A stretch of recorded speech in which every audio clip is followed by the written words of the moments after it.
Hello, my name is Grace Okori.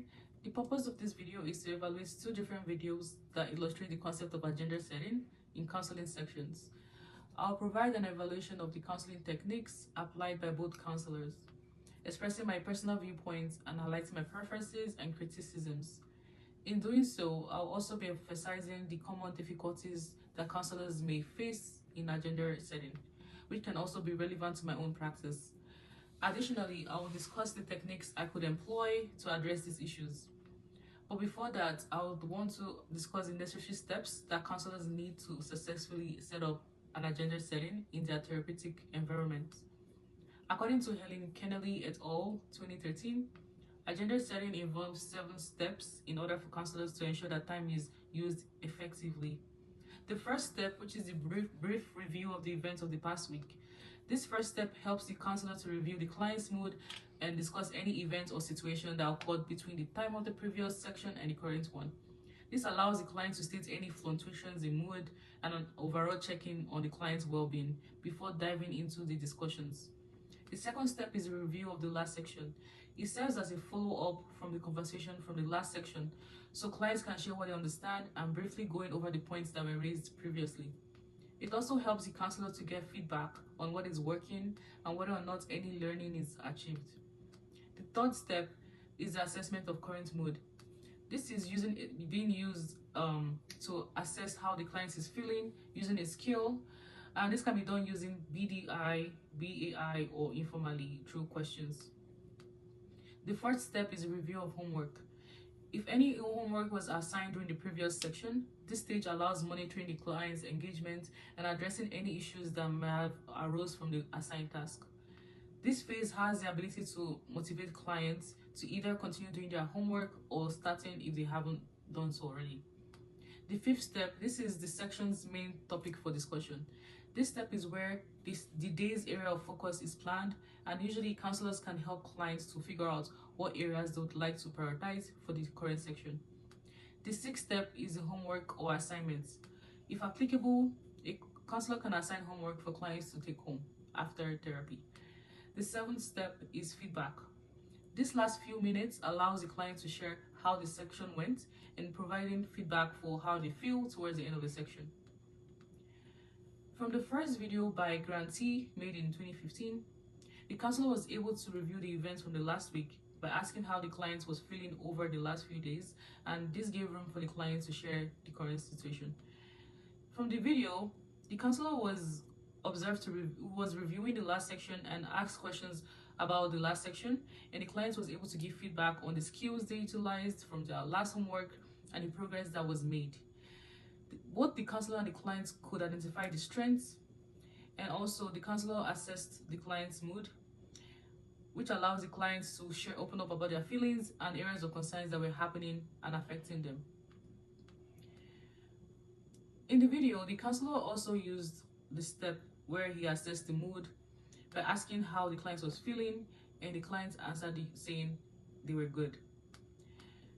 Also, the counselor had told the client that homework was going to be assigned during the section, and also the counselor helps the client to figure out their main area of concern and the feelings that needed to be addressed. They were able to narrow the 3 goals and rank them in order of priority, and the client was able to find the main topic of discussion. The counselor also checked with the client to see how useful the structure was going to be and if the plan worked for them, which was really helpful.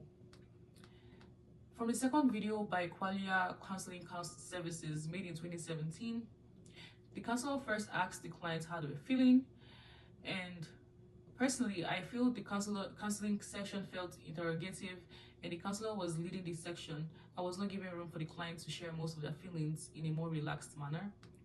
However, the counselor also reviewed the events from the last week, checked in with the clients about how their week went. The counselor also checked the review of the last section, and this allowed the client to give feedbacks, which will be helpful for the counselor moving forward. The counselor reviewed homework and also stated that homework will be assigned later in the section.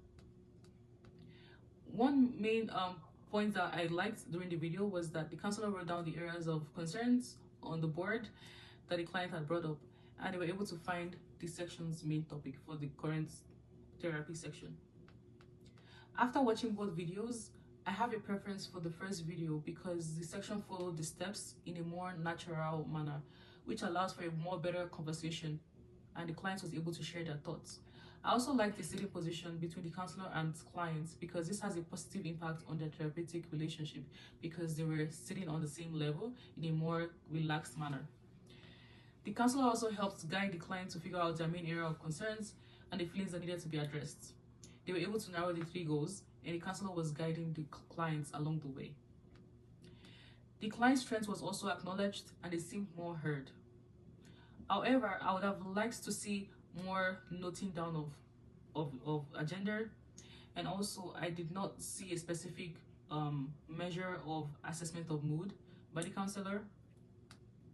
From the second video, some of my dislikes, I have few dislikes. One dislike was that the counselor was standing in an almost teacher and student setting, and this can affect the therapeutic relationship with where a counselor can be viewed as superior and the client can be viewed as inferior.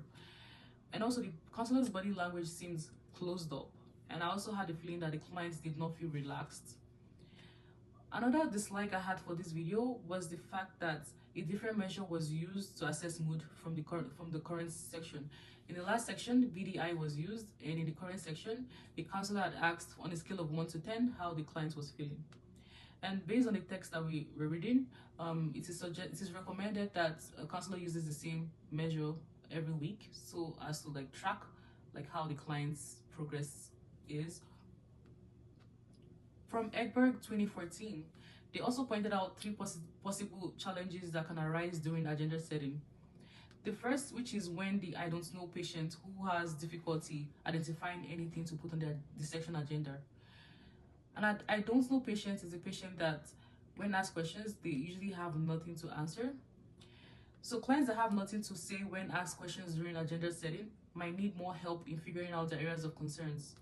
Some possible solutions for this include reviewing treatment goals or summarizing the previous section. Clients can be offered several choices of agenda material based on the previous section.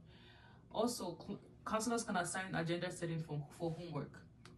Asking what the patient doesn't want to talk about is also helpful because this can help counselors figure out what the clients actually want to talk about. Counselors can also provide examples to clients to give them possible ideas. Also, clients can be given agenda setting as homework to help facilitate the next section. Being creative in the ways the questions are posed to clients can also be helpful. The next potential challenge that was outlined was in the case of a client being too chatty. The goal of agenda setting is to create a simple list of concerns. However, some patients will launch into a detailed description of an agenda item and have difficulty slowing down. Possible solutions for this include recognizing the patient is having difficulty naming the problem. So a counselor can gently interrupt and say, shall we call this problem this, and put on the agenda, or ask, what shall we call this problem? Another possible challenge is when there are too many agenda items on the list. At times, patients will list too many agenda items. When this occurs, counselors can consider doing the following: assisting patients to prioritize all agenda items and discussing the most important ones first. Talk about how much time to spend on each item. Place any agenda items that are not discussed on the agenda for the next section. Also, Kinnerly et al. 2017, they stated that counselors will not usually manage more than 2 major items, and your clients can be left feeling frustrated if you have to carry over items to the next section. If you and your client prioritize thoughtfully, you would easily decide which 1 or 2 items you need to focus on. Based on this, some strategies that I would employ while agenda setting would be to have as examples of agenda just in an event that my client is not able to suggest any idea. I could present to them examples of possible agenda just in case they are not able to narrow down their feelings. Also, I would strengthen my skills on how to best help clients narrow the agenda items in the case where it is too many. In this case, I would assist in placing the agendas in ranks and propose that we continue on a few for the current sections and possibly addressing the next one for the next section. In conclusion, agenda setting seems to be a great tool in managing time in therapy, and it is best for counselors and clients to collaborate in order to achieve it successfully. The 2 videos addressed have strengths that I found really helpful, which I can utilize in my practice. Thank you.